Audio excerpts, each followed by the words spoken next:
ઓધવ મહિલા મંડળ દ્વારા શિયાળુ વાનગી સ્પર્ધાનું આયોજન હાથ ધરવામાં આવ્યું હતું, જેમાં 17થી પણ વધુ પ્રતિયોગીઓએ ભાગ લઈને વિવિધ વાનગીઓ રજૂ કરી હતી।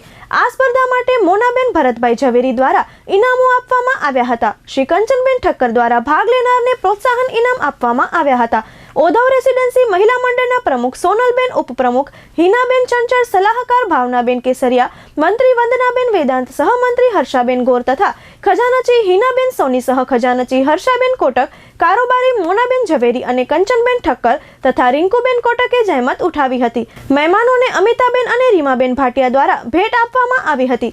આયોજકોએ ચંચળ ન્યૂઝ સાથે વાત કરી હતી। હું સોનલ વેદ, ઓધવ મહિલા મંડળની પ્રમુખ પદેથી બોલું છું। આજના રોજ અમે શિયાળુ વાનગીની સ્પર્ધા રાખી છે, ઓલ ઓવર લેડીઝ માટે રાખી છે અને અમને સારો એવો સહયોગ મળ્યો છે। વંદના વેદાંત, ઓધવ મહિલા મંડળની મંત્રી બોલું છું।